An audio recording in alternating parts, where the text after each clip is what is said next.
नमस्कार दोस्तों, आप सभी का हमारे चैनल कॉन्स्टेंस माइंड में एक बार फिर से बहुत बहुत स्वागत है।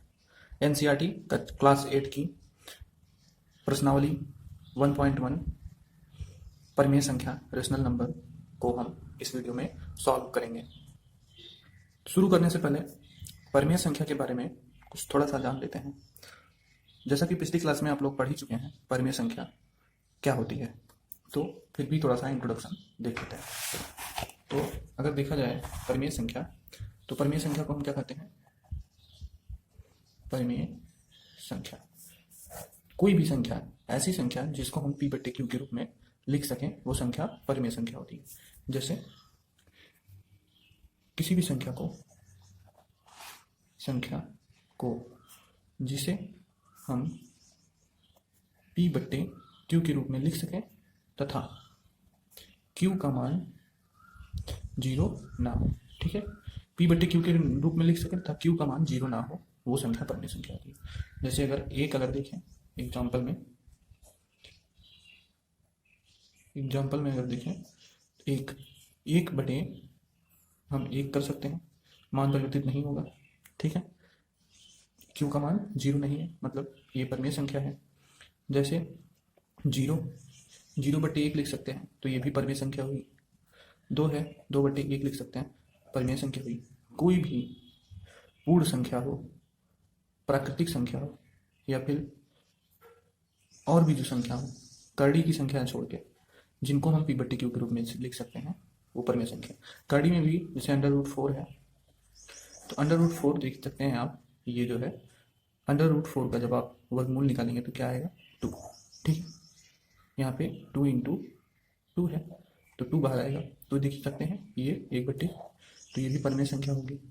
मतलब √4 परिमेय संख्या, लेकिन √2 ये परिमेय संख्या नहीं है। क्यों नहीं है? क्योंकि इसका वर्ग नहीं है। √2 एक विषम संख्या है, तो अंडर रूट में अगर कोई वर्ग या फिर पूर्ण वर्ग संख्याएं हैं तो वो क्या होंगी? परिमेय संख्या होंगी। बट अगर पूर्ण वर्ग नहीं है तो परिमेय संख्या कतई नहीं होगी। तो परिमेय संख्या को इंग्लिश में हम रेशनल नंबर कहते हैं, जिसको हम पी बट्टे क्यू के रूप में लिख सकें। क्यू का मान 0 ना हो तो परिमेय संख्या होगी। संख्या रेखा पर निरूपित पूर्ण संख्याएं, प्राकृतिक संख्याएं इत्यादि संख्याएं जो होती हैं, ये परिमेय संख्याएं होती हैं। ठीक है, अब बढ़ते हैं क्वेश्चन की तरफ।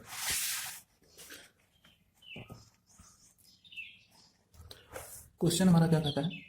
उचित प्रश्न 1 है, उचित गुणधर्मों के उपयोग से निम्नलिखित का मान ज्ञात कीजिए। तो यहाँ पे पहला अगर हम बात करें तो क्या दे रखा है? -2/3 × 3/5 + 5/2 -3/5 × 1/6। तो इसको जब हम सॉल्व करेंगे, सबसे पहले हम इसका क्या बना लेंगे? पीरियड।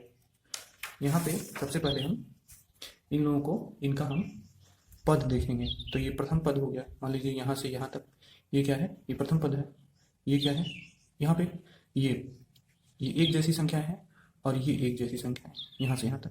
तो ये और ये जो है, ये अकेली संख्या है। इसको हम क्या कहेंगे? द्वितीय, और इसको क्या कहेंगे हम? तृतीय। ठीक है, गुणा है, तो ये देखिए ये प्रथम पद हुआ और ये भी एक साथ है, तो ये तृतीय पद हुआ। ये जो है अकेला है, इसलिए हम इसको द्वितीय पद में लिखें। तो प्रथम, द्वितीय, तृतीय 3 पद मिल गए हैं। अब हम इनको एक साथ लिख लेंगे। तो एक साथ जब लिखेंगे तो इसको क्या कहते हैं? इसको क्रम विनिमय नियम कहते हैं, कि मतलब क्रम में लिखना है। देख सकते हैं आप, -2/3 अब गुणे 3/5 है, फिर ये माइनस, इसको पहले इधर लाएंगे, 1/6 हुआ। अब हम इसको लिखेंगे, ये कौन सा नियम है? ये क्रम विनिमय नियम द्वारा। ठीक है, क्रम विनिमय नियम द्वारा हमने ये किया। उसके बाद अब देखेंगे, यहाँ पे आप देख सकते हैं इस पद में और इस पद में, इन दोनों में कोई कॉमन है। तो इस पद में आप देखेंगे तो ये 3/5 कॉमन है। तो इसको हम ब्रैकेट में लिख सकते हैं, या तो हम नीचे लिख सकते हैं, या तो हम यहीं पे ब्रैकेट लगा दें। तो यहाँ पे हमने ब्रैकेट लगा दिया। अब हम कॉमन संख्याओं को बाहर निकालेंगे। तो 3/5 इधर है, तो 3/5 हम कॉमन ले लेंगे। अब उसके बाद ये -2/3 है। ठीक है, तो -2/3 ऐसे के ऐसे उतर जाएगा। ये 3/5 है और ये भी 3/5 है, तो ये 0 हो जाएगा, मतलब 1 होगा यहाँ पे। फिर माइनस हो गया, ये भी 3/5, ये भी 3/5, तो 1 होगा। 1/6 प्लस 5/2। ये कौन सा नियम है? ये जो है इसी नियम को कहते हैं हम वितरण का नियम। इसको हम क्या कहते हैं? वितरण का नियम। वितरण का नियम क्या होता है? वितरण का नियम जैसे आप कोई ए बी सी संख्या है तो A B plus C equal to क्या होता है? ए का गुणा इसमें ए बी, ए का प्लस ए का गुणा इसमें ए सी। अगर यहाँ पे माइनस है तो A B minus C equal to A का गुणा बी में फिर माइनस ए का गुणा सी। तो ये वितरण का नियम है। ठीक है, अब हम आगे सॉल्व करते हैं। 3/5 हो गया। अब इसको लिख लेंगे 3/5 और -2 गुणे 1 ये होगा तो यहाँ पे हो जाएगा सीधा -2/3 फिर -1/6 प्लस 5/2। 3/5 लिख लेंगे।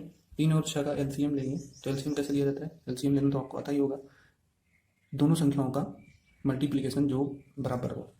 ठीक है, 3 और 6 का जब एलसीएम लेंगे देख सकते हैं 3 दूनी 6 हो रहा है, 6 का नाम 6 मतलब नियरेस्ट सबसे छोटी एक साथ गुणनखंड वाली संख्या। एलसीएम लसअपर जिसे कहते हैं। एलसीएम आप निकालना जानते होंगे, नहीं जानते हैं तो पिछली एक वीडियो में हमने बना रखा है, वहाँ पे आप देख सकते हैं। 3 और 6 का एलसीएम कितना हो जाएगा? यहाँ पे 6 हो जाएगा। अब देख सकते हैं 3 2 जा 6, 2 के मल्टीप्लीकेशन में 3 2 जा 6 तो ऊपर वाली संख्या भी 2 के मल्टीप्लीकेशन में आएगी। 2 2 जा यहाँ पे 4 हो गया, फिर ये माइनस लग गया। 6 1 जा 6 हो रहा है तो 1 1 जा 1 होगा, ऐसे ही लिख लेंगे। फिर यहाँ पे क्या होगा? 3/5। अब ये -4 है और -1 है तो क्या हो जाएगा? ये -5 हो जाएगा। तो इसको हम यहाँ पे ये गुणा चिन्ह लगाएंगे, जब ब्रैकेट हटेगा तो गुणा का चिन्ह लगेगा। -5/6 प्लस 5/2। इसको बराबर करके यहाँ पे हम सामने लिख देते हैं। अब क्या होगा? अब यहाँ पे देख सकते हैं ये 3 जो है 3 1 जा 3 2 जा 6 हो गया, 5 1 जा 5 1 जा हो गया। तो यहाँ पे 1 और 1 -1 का मल्टीप्लिकेशन होगा तो -1 हो गया और 2 1 जा 2 प्लस 5/2। ठीक है, फिर क्या होगा? यहाँ पे अब ये -1 है और ये 5 है। 2 2 का एलसीएम 2 ही होगा और 2 1 जा 2 2 1 जा 2 तो मतलब -5 -1 जा 1 1 जा 1 प्लस 5 1 जा मतलब 2 1 जा 2 है तो 5 1 जा 5। एलसीएम लेने के बाद इसी के गुणन में हम ऊपर वाली संख्या लिखते हैं। तो 1 और 5 मिलके कितना हो जाएगा? ये कितना हो जाएगा? यहाँ से एक माइनस होगा, माइनस प्लस माइनस हो जाएगा तो यहाँ पे 4 बचेगा। 4/2 होगा तो ये जब कटेगा 2 1 जा 2 2 जा 4 तो मतलब यहाँ पे 2 ये आंसर आएगा। ठीक है, अब बढ़ते हैं दूसरे क्वेश्चन की तरफ। तो ये दूसरा क्वेश्चन है 2/5 गुणे -3/7 -1/6 गुणे 3/2 प्लस 1/14 गुणे 2/5। तो अब यहाँ पे आप देख सकते हैं सबसे पहले हम पेयर बना लेंगे। तो यहाँ पे आपको दिखाई पड़ रहा होगा, यहाँ पे 3 पद हैं। कौन कौन से पद हैं? पहला पद ये हो गया, दूसरा ये हो गया, तीसरा ये हो गया। गुणा सब में लगाया ना तो ये पद हो गया। अब इसमें थोड़ा सा हम देखेंगे कि कहाँ पे कॉमन है। तो आप देख सकते हैं ये वाले पद में और ये वाले पद में 2/5 कॉमन है तो इनको हम एक साथ लिखेंगे। तो ऐसा लिख लेते हैं 2/5 गुणे 3/7 फिर क्या है प्लस 1/14 ये फिर गुणे 2/5 लिख लिया। ठीक है, अब ये वाला पद इधर आ जाएगा -1/6 गुणे 3/2। ठीक है, इतना लिखने के बाद हम क्या करेंगे? अब यहाँ पे आप देखेंगे कि इस पद में और इस पद में कॉमन था ना तो इसको हम ब्रैकेट में रख लेंगे। ठीक है, ये कौन सा नियम होता है? इसको क्रम में लिखते हैं तो ये क्रम विनिमय नियम है, विनिमय नियम। ठीक है, उसके बाद सॉल्व करेंगे आगे। तो अब आप यहाँ पे देख सकते हैं 2/5 है तो 2/5 आप कॉमन ले लीजिए, बाहर ले लिए। अब यहाँ पे 1 हो जाएगा 2/5, यहाँ पे 2/5 है तो 1 बचेगा। ये इसका मल्टीप्लिकेशन होगा 2 1 जा हो जाएगा 2 5 होने और इंटू करेंगे तो -3/7 है प्लस 1/14 इंटू 1 -1/6 इंटू 3/2 ऐसे लिख लेंगे। अब ये कौन सा नियम है? ये हमारा वितरण का नियम होता है, ये वितरण का नियम होता है। ठीक है, अब यहाँ पे देख सकते हैं 2/5 है और ये -3/7 प्लस 1/14 तो -1/6 इंटू 3/2। मल्टीप्लिकेशन आपका स्ट्रांग होना चाहिए। फिर यहाँ पे आप देख सकते हैं 7 और 14 का एलसीएम लेना होगा। 2/5 और 7 14 का एलसीएम होगा 7 चौका 28 और 14 दूना 28 तो 28 इसका एलसीएम होगा। अब देखो 7 4 जा 28 हो रहा है, 7 चौका 28 हो रहा है, तो ऊपर वाली संख्या 4 से मल्टीप्लाई होगी, -3 4 जा 12 हो गया, ठीक है, प्लस 14 दूनी 28 हो रहा है, तो 1 2 जा 2 हो गया, -1/6 इंटू 3/2, फिर क्या हो जाएगा यहाँ पे 2/5 और -12 और +2, -12 है और क्या है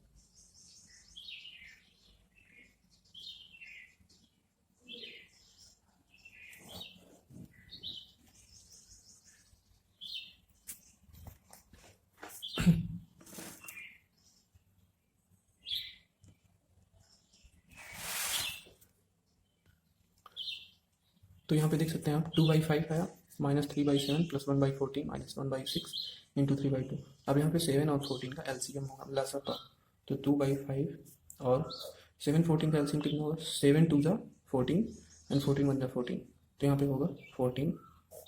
देख रहे हैं 7 दूनी 14 हो रहा है, तो 3 दूनी होगा ऊपर, 2 से मल्टीप्लाई होगा 3 का, तो -3 2 जा 6 हुआ। यहाँ पे 1 जा 14 और 14 1 जा 14 का नाम 14 हो रहा है, तो 1 1 जा 1 हुआ, -1/6 इंटू 3/2 ऐसे लिख लेंगे। फिर क्या होगा 2/5 और -6 + 1, ये कितना हो जाएगा, -6 है और +1, इसमें से माइनस प्लस माइनस होगा, 6 में से 1 जाएगा तो क्या हो जाएगा -5, और जो ब्रैकेट हटेगा तो यहाँ पे प्लस हो जाएगा 14, और फिर माइनस इसको भी आप सॉल्व कर सकते हैं, 3 1 जा 3 हुआ, 3 2 जा 6, तो ये कितना हो जाएगा 1 1 जा 1 और 2 2 जा 4, तो 1 कितना हुआ 4।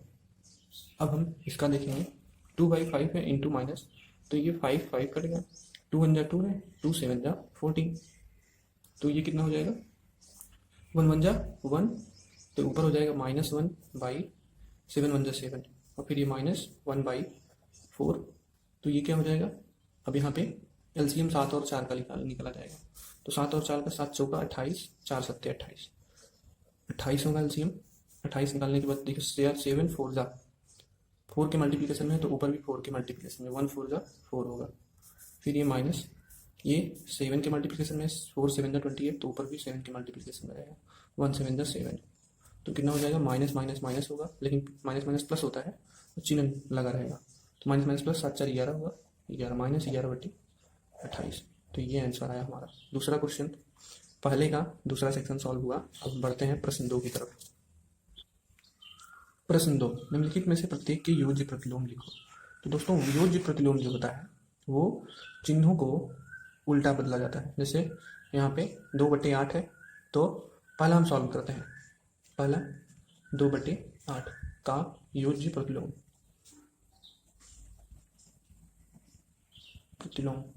इज इक्वल टू, इसमें क्या होगा, मान लीजिए a/b है। योज्य प्रतिलोम में सूत्र क्या रहता है कि जैसे a/b है इज इक्वल टू -a/b हो जाएगा, ठीक है। क्यों होगा, क्यों होता है इसका, ये होता है कि a/b प्लस जब आप -a/b करेंगे तो इज इक्वल टू आपका बराबर होने पे क्या आना चाहिए, बराबर होने पे 0 आना चाहिए, ठीक है। मतलब a/b प्लस -a/b जब आप बराबर करेंगे तो 0 आना चाहिए, ठीक है। इसीलिए ये सेक्शन मेरा सॉल्व किया जाता है, ठीक है। तो यहाँ पे a/b मतलब 2/8 है, तो ये इसका योज्य प्रतिलोम हो जाएगा -2/8, और करके देख लेते हैं। -2/8 होगा, जैसे 2/8 है प्लस -2/8, ठीक है। जब हम इसको करेंगे सॉल्व तो 8 8 का हो जाएगा 0 आना चाहिए आंसर। माइनस प्लस क्या होगा, ये माइनस और प्लस माइनस हो जाएगा, तो 2/8 माइनस 2/8, और जब आप 2/8 में 2/8 ही घटाएंगे तो 0 हो जाएगा। तो अगर 0 आ रहा है मतलब योज्य प्रतिलोम का मतलब होता है कि उसी संख्या का चिन्ह परिवर्तित करके, चिन्ह को बदल देने से दोनों का जोड़, दो संख्याओं का जोड़ क्या होगा 0 होगा। तो संख्याओं का योज्य प्रतिलोम ये 2/8 का -2/8 होगा। अब हम देखेंगे -5/9, दूसरा क्या है -5/9, इसका होगा इज इक्वल टू, आंसर क्या होगा इसका आएगा, ये चिन्ह जो है अब -5 की जगह क्या हो जाएगा ये 5/9 चिन्ह परिवर्तित हो जाएगा। ठीक है, इसका योज्य प्रतिलोम ये a बटे b है तो माइनस का प्लस होगा, यहाँ पे क्या हो जाएगा 5/9। ठीक है, करके देख लेते हैं। यहाँ पे -5/9 है, जब आप +5/9 लिखेंगे तो प्लस माइनस क्या हो जाएगा, यहाँ पे भी सेम कंडीशन होगी, -5/9 -5/9 फिर 0 आएगा। ठीक है, ऐसे ही सारी संख्याएं होंगी। माइनस तीसरे में -6/-5 का योज्य प्रतिलोम होगा 6/5। ठीक है, -6/5 का योज्य प्रतिलोम कितना होगा 6/5। तो जब आप 6/5 को प्लस करेंगे -6/-5 से तो ये क्या हो जाएगा, माइनस ही होगा। 6/5 -6/5 तो ये क्या हो जाएगा 0। ठीक है, तो यहाँ पे -6/5 का योज्य प्रतिलोम 6/5 हुआ। नेक्स्ट क्वेश्चन की तरफ चलना, मतलब सेक्शन 4 की तरफ चलते हैं। चौथा क्या है, 2/, इसका योज्य प्रतिलोम हो जाएगा 9, सेम बिफोर के 2/9 है, 2/-9 है तो हो जाएगा 2/9। ठीक है,